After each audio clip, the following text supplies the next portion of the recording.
Here's second-year head coach Jordan Dupuy, the Northwestern State Lady Demons, about to hit the road for a long time, Coach. 3-game road swing starts Wednesday at Lamar. 18 days without being at home. And I know the one thing you wanted to do was take advantage of a 3-game homestand, and things conspired to where that didn't happen. Yeah, I was pretty happy after our UNO victory. But what I don't think that we did a good job of is leaving it behind Thursday and Friday in our preparation. I don't think we prepared the way that we needed to prepare in order to win on Saturday. We told them starting on Thursday when we started talking about McNeese and the game plan is that if we stopped them in transition and we blocked them out, we would have a chance of winning the basketball game, or we would win the basketball game. Those are the two things that we needed to do, and those are the two things that never got done the entire time during the game. And you can talk about, well, we didn't have our big girls to help us rebound. Well, the person that led McNeese in rebounding was 5'7". So it's a mentality. It's a mentality that wasn't there. It's a mentality that hasn't been there all year. And we've been playing soft, and we played soft on Saturday, and it showed. And so now, instead of taking advantage of that opportunity that we did have, now you go on the road and you're facing the two best teams in the league in their home arenas. It's big girl basketball. We got to step up. We got to get ready to go. It doesn't matter how many we have. We got to play with the hand that we're dealt, and it all starts with your preparation on Monday and Tuesday. It seems like forever ago we were talking about going and playing at Ole Miss, going and playing at Oklahoma State, Texas, TCU, those type of arenas to get ready for a game like this.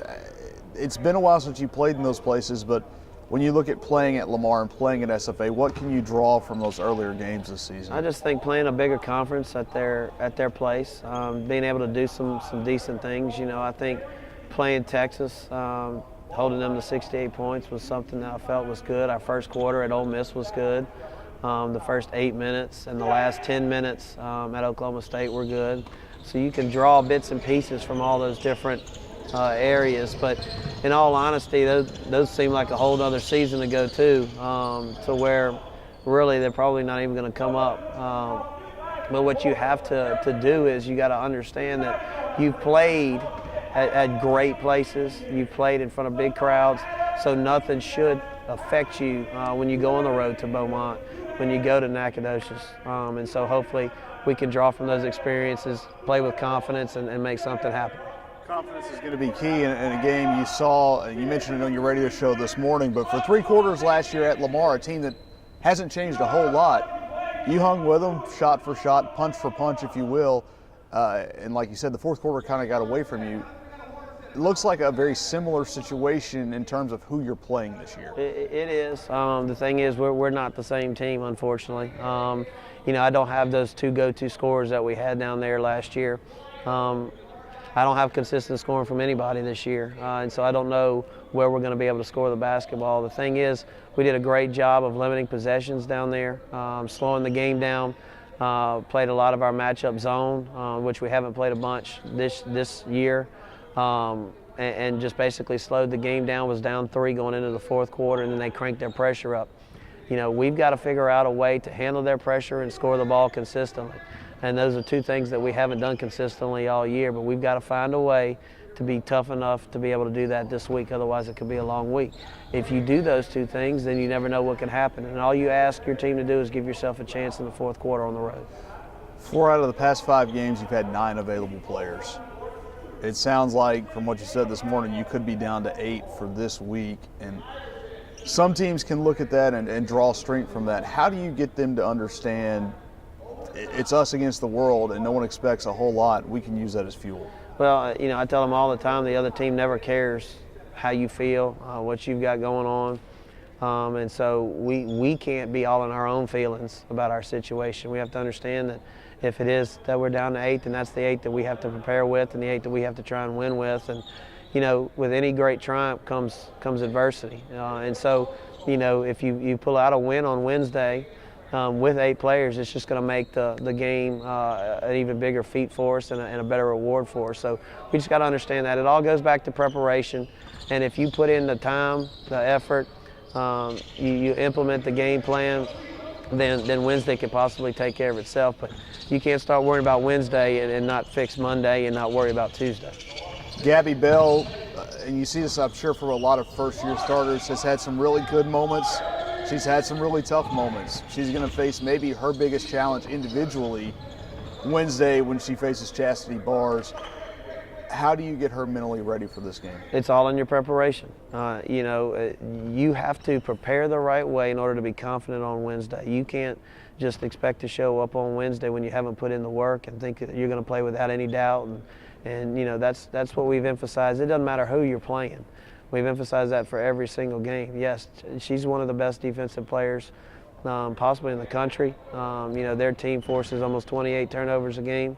But you've got to make sure that as an individual and as a team, you prepare the right way and play the game in practice the way that we're going to see it played at Lamar. If you don't play with Lamar's pace and their intensity defensively in practice, and the first time that we see that is Wednesday when we go, well, then that's on us. But if you do that and you do it properly over the next couple of days and you're able to prepare yourself for their pressure, then you can take care of the basketball.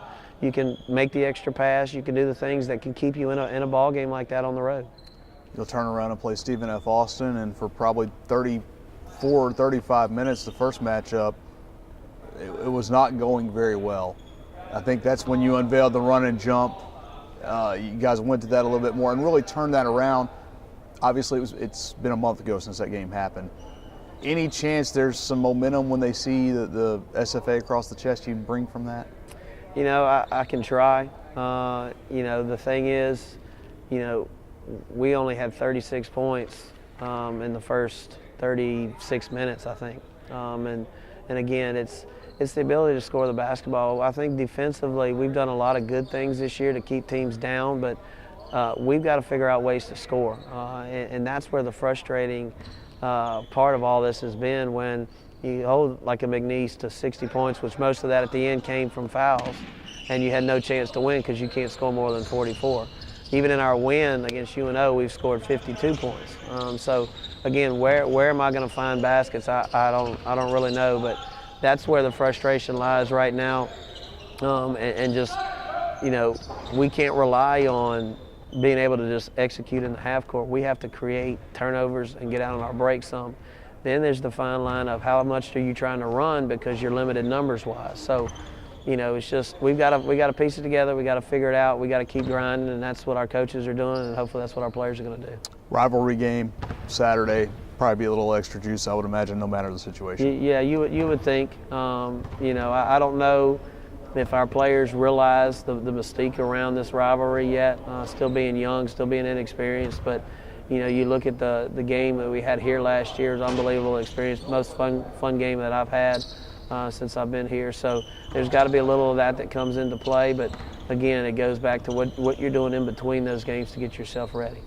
Do you tell them what Deneen Parker did at SFA to maybe kind of spark that a little bit? We talked a little bit about it. We've shown them Deneen's picture up there, and they kind of know. And Deneen wants to win that game more than any other game just because of her competitive juices. So we'll reiterate that Thursday and Friday. Have you gone back in the archives and found any tape? Did they have tape? Did they use tape back when she played? That I do not know. I'm sure there's some somewhere.